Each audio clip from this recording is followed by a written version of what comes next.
and it's important for us to celebrate this moment.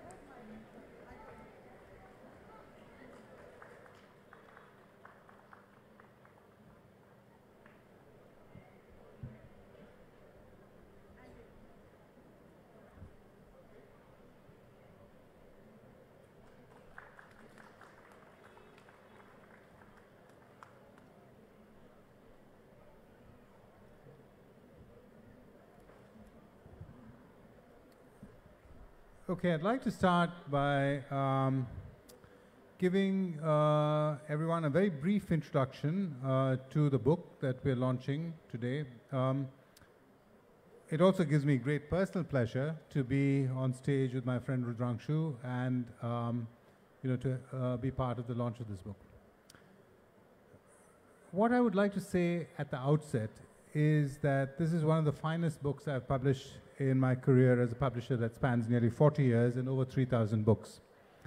The reason why you can count, there's a reason why you can count the great single volume or two volume histories of India on the fingers of one hand, and it's a simple one. They're just so very difficult to do. Any author who attempts such a book must have an extraordinary grasp of the gigantic span of time that constitutes all of Indian history and prehistory, which is why few historians bother to take on such a project. To not only take it on, but also to make it a book that will be read with pleasure and profit decades from now is an achievement of the very highest order. So let me just say that I deem it a great privilege to have been able to publish a new history of India by Rudrangshu Mukherjee, Shobita Punja, and Toby Sinclair. I hope a lot of you will get the book, but before we begin our discussion, let me just give you an extremely brief introduction to the riches contained within the book.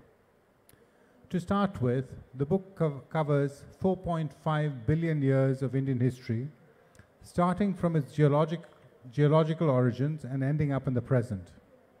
Along the way, it delves into a multitude of epochs, personalities, and turning points of Indian history, including the Harappan civilization, Vedic society, the age of Mahavira and the Buddha, Ashoka and the Mauryas, the Gupta period, the Delhi Sultanate, major kingdoms in the east, west, and south, the Mughal Empire, European incursions into the subcontinent, the British Raj, the freedom struggle led by Gandhi, Nehru, Bose, Tagore, and Patel, and others, partition, independence, and key developments in the life of the modern Indian Republic. Deepening the narrative are essays on archaeology, caste, religion, art, philosophy, language, culture, the economy, and salient features of our society. And that's not all. Every page has photos or maps in full color that illustrate key aspects of history. Given all this, I have no doubt whatsoever that the book will be hailed as a work of monumental importance and excellence. Rudrangshu has written 20 or so books, but I wouldn't be surprised if this is the book that is the one that defines him as a historian and writer. Many congratulations, Rudrangshu. Thanks, David. I'd like to start our conversation with a really basic question. What is good history and what is bad history? Or to phrase it differently, what is genuine history and what is inauthentic or fake history? The answer is at one level, the answer is very simple. Good/authentic history is always anchored in facts or on facts. You can't escape that. That's how history is defined.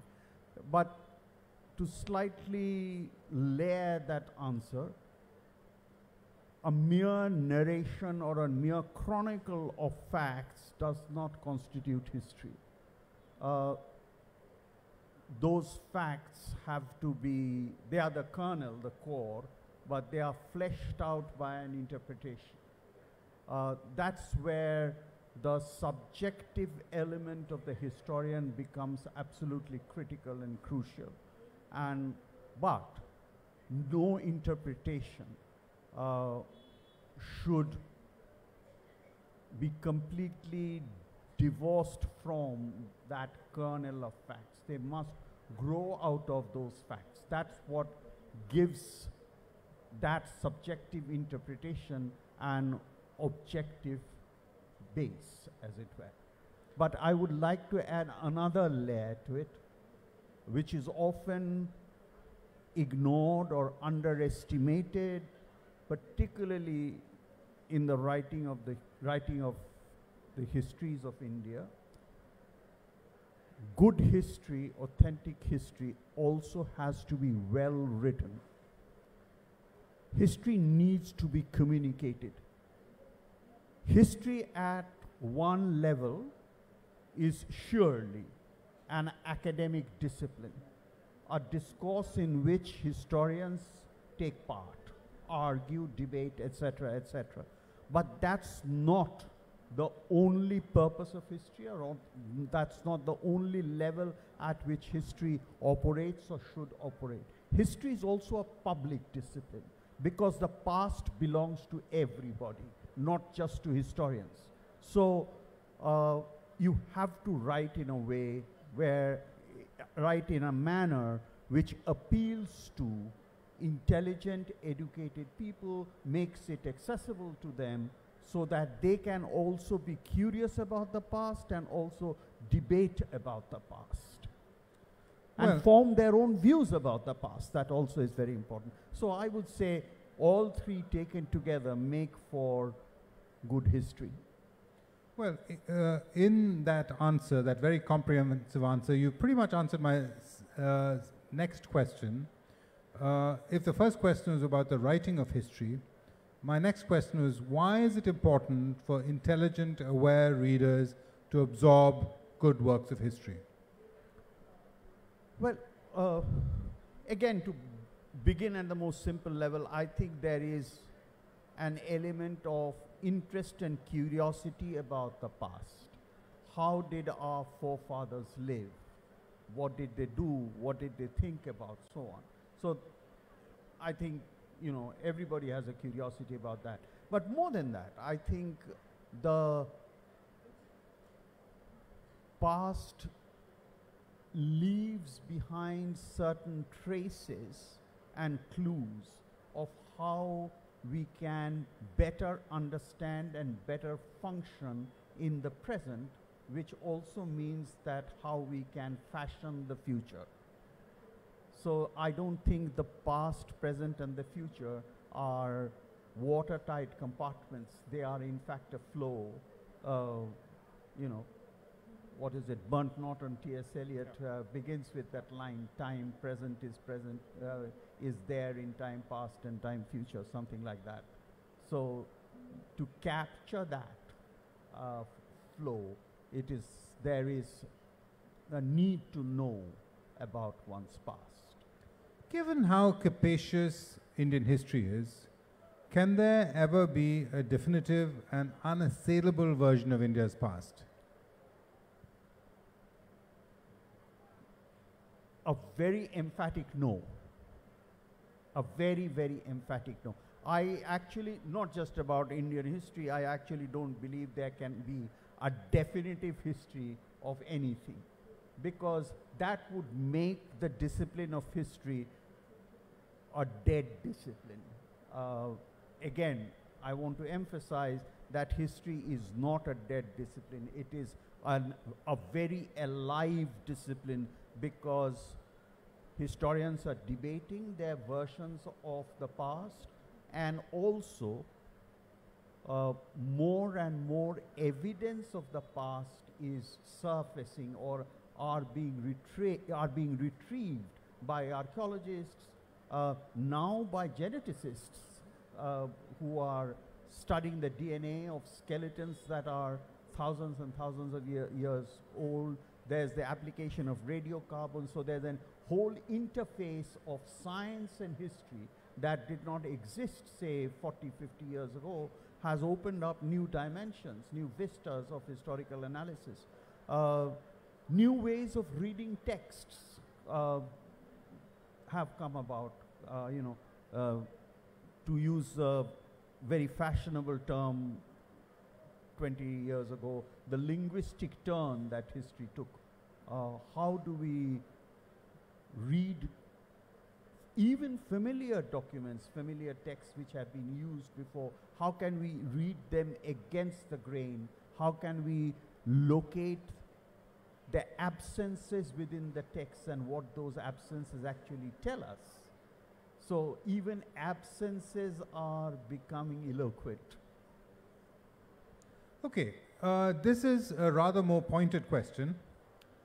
You are an Indian historian, living in India, working in India, and this is set against the backdrop of the current Indian reality.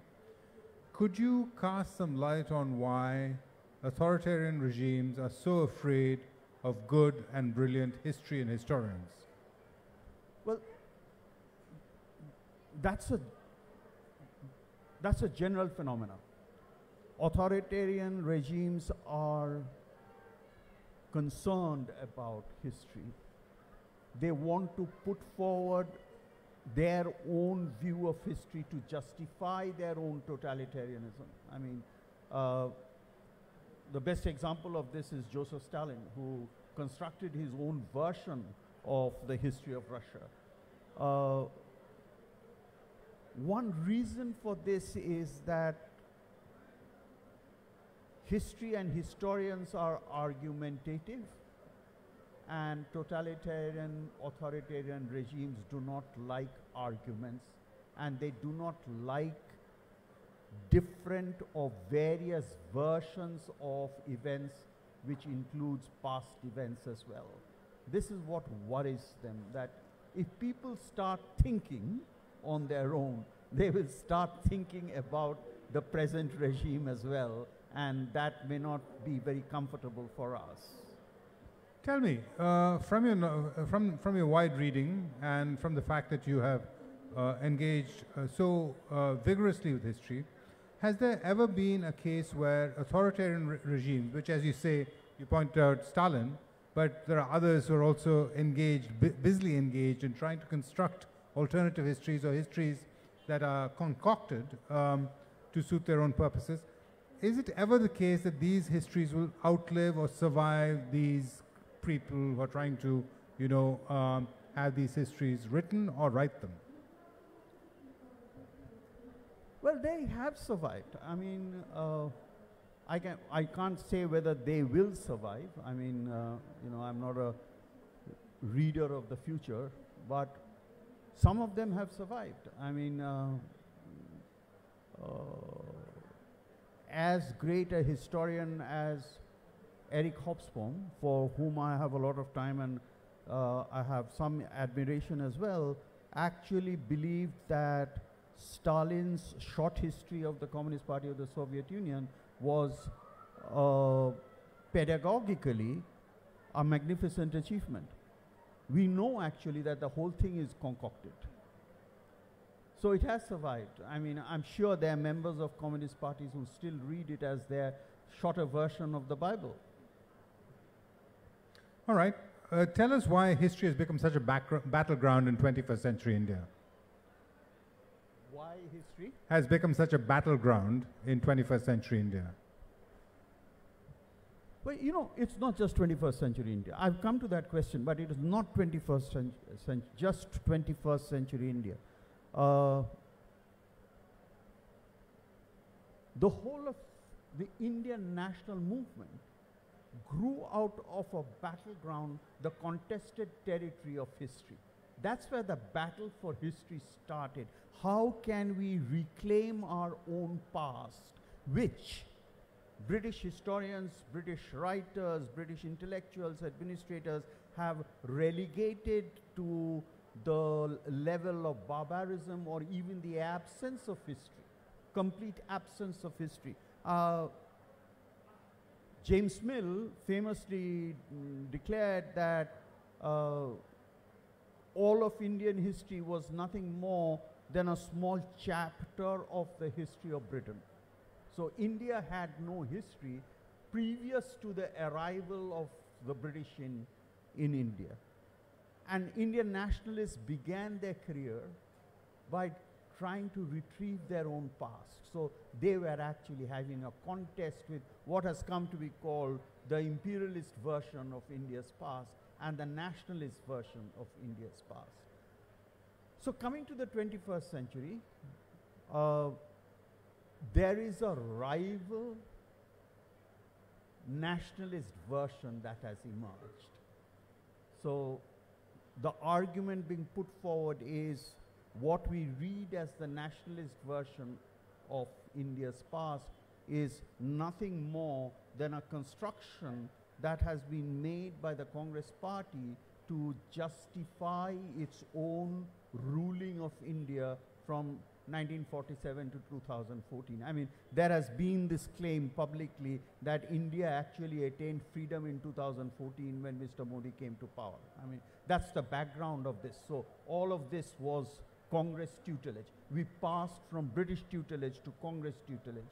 Now we can have a history that is free of both the British bias, British prejudices, and the Congress bias and the Congress prejudices as well.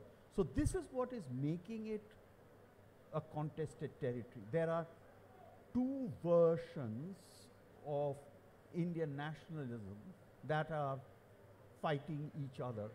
But fortunately, there are historians, and I would like to count myself among them, who believe that there is a history of India outside the domain of the nationalist prism. Okay, and you would say, I mean, because this to me is a slightly qualified statement. Because, you know, if you were to sort of say objectively that history should be treated on its own merits as opposed to having a veneer or an underlay of nationalism, because that isn't history, that is some kind of fantasy, right? Wouldn't you say that? Why should it be fantasy? Well, you said it has to be based on facts. Yeah. Is it only interpretation that is going on here, or are facts also being falsified? No, facts that have been neglected or have not been given what the other contestant thinks their due emphasis or importance are now being brought into play. Okay, so you don't actually mind that this has arisen, and in the view of, well, historians, you believe that there can be more than one version in existence? Oh, certainly. And the reader takes whatever he or she feels? I firmly believe that there be more than one version. To quote somebody I don't particularly admire, let 100 flowers bloom. Yeah. And I don't even mind the weeds. Right, right. Fair enough. Okay. Moving on from what might be slightly contentious, tell us why you feel, because you teach history as well, why are there so few good books of history for the general reader? Well, you know, again, this is particularly true about India. I mean, if you look at some of the truly great historians, and I can only speak about the English language historians, some of the truly great historians of the 20th century have actually written general histories. I mentioned Eric Hobsbawm, for example, Christopher Hill. The great textbook on 17th century England is written by Christopher Hill. I mean, people are sixth formers in English schools, state and public schools, are still reading that book. And we are reading it here too, wherever 17th century England is taught. Similarly, I mean, if you are interested in Spain, for example, of the 16th, 17th century, you will fall back on John Eliot's Imperial Spain, which was published as a paperback in the Fontana History of Europe. I mean, these are some of the great names of 20th century history, and they all wrote for a general public, and it is from them. I knew some of them personally, and I know their work very, very well. It is from them that I have imbibed this idea that history is a public discipline, not just an academic discipline. So I have a corollary to that question. And the question simply is, why do scholars of history and trained historians disdain popular history, even if it's historically sound, when it's written by people who are not trained historians? The bizarre assumption is that popular history necessarily dumbs down, which I don't buy. I think you can write accessible but very good history. And accessible makes it popular. Popular in the sense that it will be read by more people. And so if you write in a style, write in a manner, which I said very, very early on, which makes the book or the article accessible to more readers, you are not necessarily dumbing it down. You are presenting the argument with all its complexities, all its layers, but your mode of writing is such that any intelligent person who reads and understands the particular language that you're using, in my case English, follows the argument that you're making. And not only follows it, that again I would come back to what I began with, not only follows it, rather enjoys it. You're writing it also in an elegant way.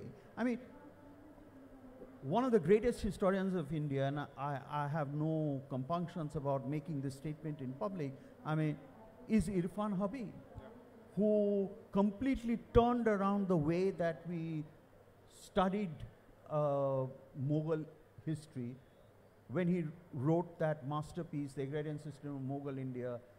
It was published in 1963, but it's a damn difficult book to read. I mean, you really have to be committed to reading Mughal history to sit down and read that book. I often say that, I know this sounds terrible, but I often say it's easier to chew sawdust than to read Irfan Habib's Agrarian System of Mughal India. I think Irfan did a great disservice to himself. I mean, he could have written the book in a more attractive way. So tell me, I mean, coming to A New History of India that you co-authored with Chopitan Punja and Toby Sinclair, what were the challenges you faced in putting together such an ambitious study of Indian history? The first challenge was an individual called David Davidar, from whom the idea originated. Okay, so he put forward this challenge. He put forward this challenge, and he also put forward this confidence. He said that, you know, the three of you waste your time having lunches and talking about books, but the three of you should sit down and write a book like this. And you have the necessary resources and skills to put such a book together. So what were these necessary skills that were required? David summarized what this book is trying to do. Let me just elaborate on this. When you look at the book, and I hope more of you will not just look at the book, read it as well, buy it and read it for purely selfish reasons for both of us sitting on the stage. The book actually has three related components to it. Three components constitute the book. One is a narrative of the flow of historical time and historical events in India from geological time to 2020. Second is there are very detailed annotations to maps and illustrations that form an integral part of the book. There are history books with pictures, but most of them will have, say, a picture of Humayun's tomb, which will just say, Humayun's tomb built such and such year, completed such and such year. That's about it. But the distinctive part of this book is that monuments or whatever the picture is about has very detailed illustrations, and what is the significance of, if it's a monument, what is the significance of this monument? What is this monument telling us about the time in which this monument was built? So that's a second text, second layer of narrative that is emerging, which is fused with the first layer of the narrative. The annotations, very detailed annotations, they are fused together. And then of course the pictures themselves, even if you forget the annotations, the pictures themselves tell a story. So that's the third level. And this is how the three authors worked as well together. I've already been asked by friends, how did it work? How did it go? How did the three of you write a book together? This is precisely how it went. I mean, one of us wrote the main narrative, another person, a trained art historian, annotated the photographs, the illustrations, and a third person who has traveled to parts of India which I cannot even pinpoint on the map, provided pictures from his photographic archives which run into 50, 60,000 slides. And then we sat down and tried to fuse the three elements together to make this book. How far we have been successful? David thinks we have been very, very successful, but you know, that's for time to tell. How did you decide on what to put in and what to leave out? Because you could write 100,000 histories of India and not scratch the surface of this very old and complex country. I mean, that's a tough one, David. And it's not just a tough one for just writing this book. Any exercise in the writing of history includes exclusion. I'm deliberately phrasing it like that. So when we write history, we are excluding something, and sometimes very consciously, sometimes not even consciously. We are excluding because we don't know. The past is unknowable in its entirety. So things get left out. And, you know, Lytton Strachey once famously said, the imp in him, I always say, and he said that ignorance is the first requisite of the historian. If you try and include everything, I dare say no publisher will look at the book. The book spans 4.5 billion years of Indian history. If we narrow this enormous span down to just the last 5,000 years or so, from the Harappan civilization onwards, are there any standout trends that you were able to pin down that helped to make India the unique society it is today?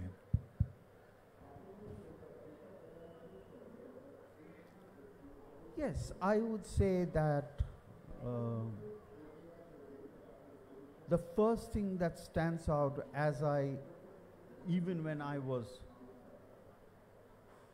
reading our own book, is the number of diverse and very varied elements that have gone into the making of what we consider to be India's history and India's culture. So I would say plurality. I mean, the elements are too many to even try and enumerate them.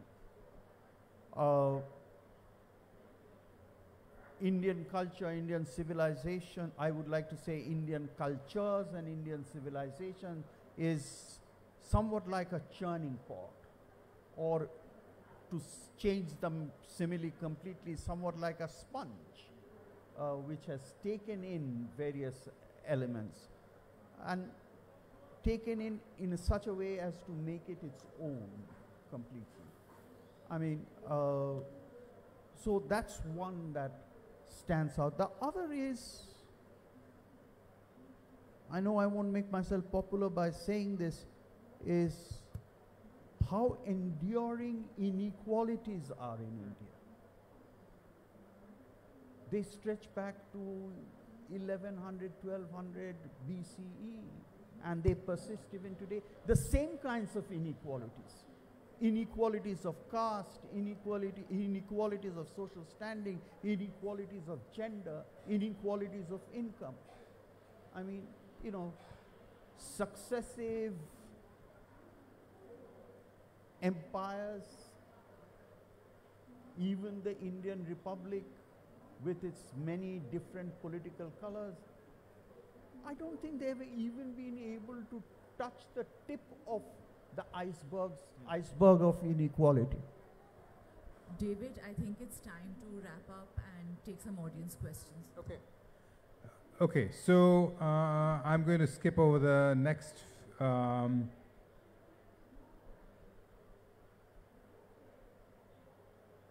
few questions and ask you two last questions. The first is, who's the ideal reader of this book? Who is the ideal reader of this book?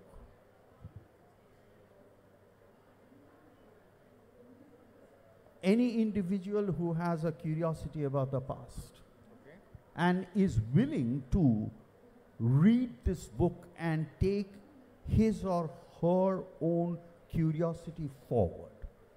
Uses this book as a kind of a stepping stone to start his or her own journey to understand India's past.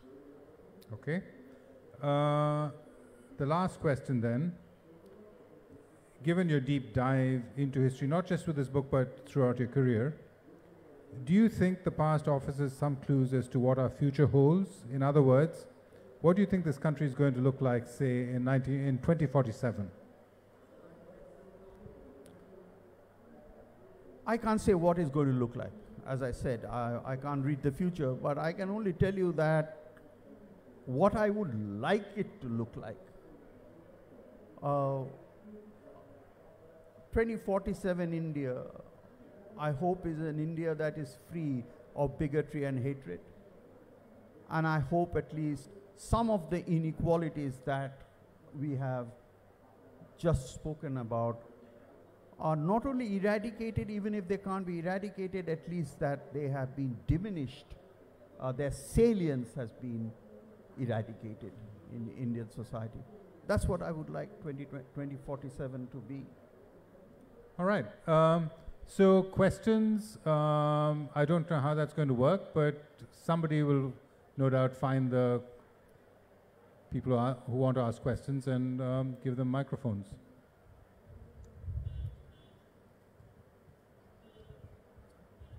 Hello.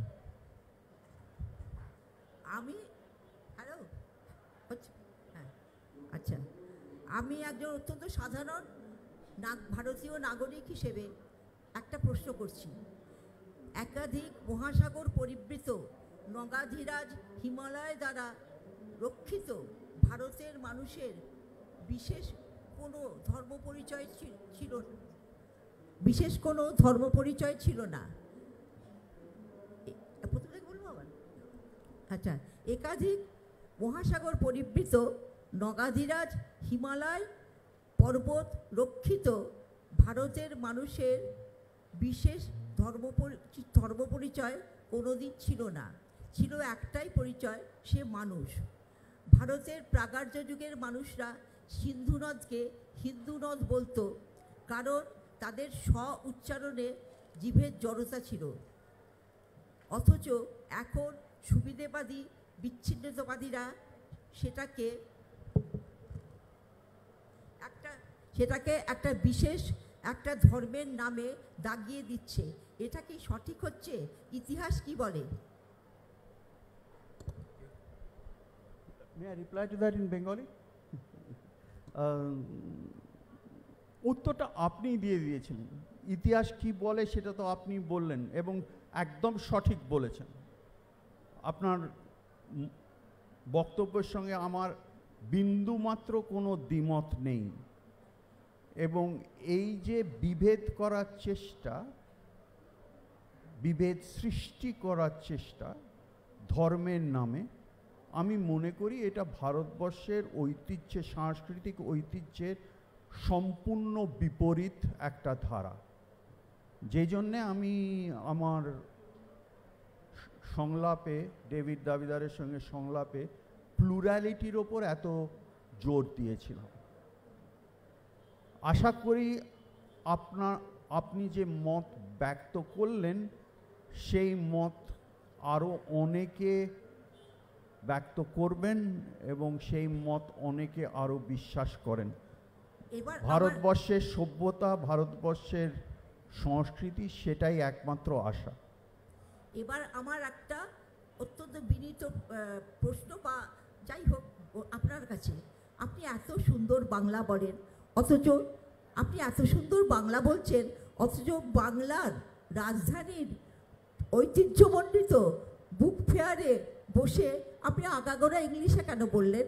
আমরা তো সবাই এখানে বাঙালি, বিদেশি ভাষার আশ্রয় কেন নেবো আমরা? আমাদের যে ভাষায় রবীন্দ্রনাথ আছেন সেই রবীন্দ্রনাথের ভাষা, সারা পৃথিবীতে শত শতাব্দীতে একজনই রবীন্দ্রনাথ হন। আপনি একটু অতিরঞ্জিত করলেন আপনার বক্তব্যটা। সবাই এখানে বাঙালি নয়। আমি তো সামনেই তিনজনকে দেখতে পাচ্ছি। আমার বন্ধু সঞ্জয় বারু রয়েছেন, বাংলা জানেন না। ডেভিড দাবিদার এখানে রয়েছেন, বাংলা জানেন না। রচনা এখান থেকে উঠে চলে গেলেন, আমার অনেক দিনের পুরনো বান্ধবী, বাংলা জানেন না। এই একটা কারণেই ইংরেজিতে বলা। এটা যদি একটা সম্পূর্ণই বাঙালি আড্ডার জায়গা হতো তাহলে আমি বাংলাতেই বলতাম। আমার এ ব্যাপারে কোনো বিশেষ দাবি নেই যে আমি খালি ইংরেজিতেই বলবো। যে ভাষায় আমি কথা বলতে পারি সেই ভাষাতেই আমি কথা বলবো। কাজে আপনি বাংলায় আমায় প্রশ্ন করলেন, আমি বাংলাতেই উত্তর দিলাম। যদি তেলেগু জানতাম, কেউ যদি আমায়, সঞ্জয় বারু যদি আমায় তেলেগুতে প্রশ্ন করতো তাহলে আমি তেলেগুতে উত্তর দিতাম, কিন্তু আমি তেলেগু জানি না। কাজে সঞ্জয় যদি কোনো প্রশ্ন করে, সঞ্জয় আমায় ইংরেজিতেই করবে, কেন সঞ্জয় জানে আমি তেলেগু জানি না।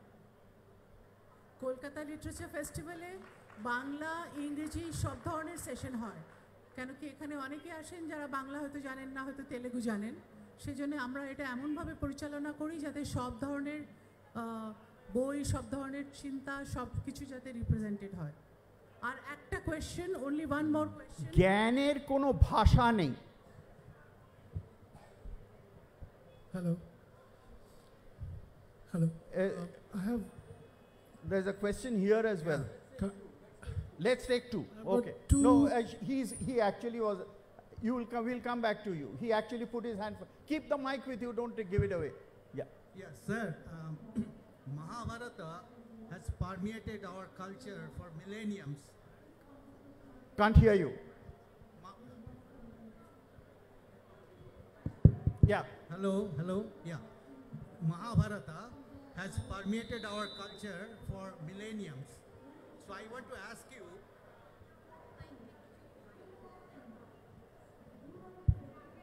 He's getting feedback. Hello, sir. Yes. Yeah. I'm asking. My question is about Mahabharata, which has permeated our culture for millenniums. In your historical opinion, is Mahabharata is based on any historical facts, or is completely figment of imaginations? Like the painted grey wares, people try to connect it. So I like to know your opinion whether there is any historical grounds based on that. The best answer I can give to this is that the jury is out. We cannot give a definite answer to this. So I cannot anchor my answer to go back to the phrases that I used. I cannot anchor my answer on a strong base of facts. Hello. You talked about inequality, but if you go by the statistics, you know that we have the least number of poor people at the moment in India, like everywhere else in the Can world. you hold your mic? Yeah. Okay. You talked about inequality. Of course, there's a lot of inequality, but if you look at the statistics, we have the least number of people in India who are now poor ever in the history. You know, we never had so less number of poor people. Number one. Number two, every society has hierarchy. We always saw hierarchy in every society, even in so-called Marxist society we saw extreme form of hierarchy, and that was called leadership. And every other society has hierarchy. I'm not talking about few Scandinavian countries. So without hierarchy and that also leads to inequality in certain ways. But do you think it can be devoid, any society can be devoid of hierarchy and hence hierarchy, hence inequality? So I had two questions. One is that the poverty and inequality and also hierarchy in the society. Yeah, both they are related in a way. My answer to that is I would like to have a society in which there is no hierarchy and no inequalities. However minimal the minimal the poverty is, I do not completely accept the statistics that you are citing, but we won't go into an argument about that. I'll take your version of the statistics. Why should there be any poverty? And second, why should there be any hierarchy? Can't we aspire to be equal both in terms of our income and in terms of our social standing, and just declare ourselves to be equal human beings? One last question, will you agree? One last question. Good evening. Am I audible? Yes. Okay. I just want to share my anguish with you and ask you as an intellectual, what is the practical solution for communalism and the growth of communalism? Because while I was coming today just now, the Uber driver got into an argument with me and he was so full of hatred. So much that I could, with my logical and with my whatever I know about history, I could not convince him. If I had a prescription for the solution of hatred in India, I can promise you I wouldn't be sitting on a dais having a chat about history. I'd be out there making history. Thank you. Thank you, Rudrangshu. That is a very illuminating talk, and I hope all of you will go out and get the book. It'll be worth your while. Thanks, David.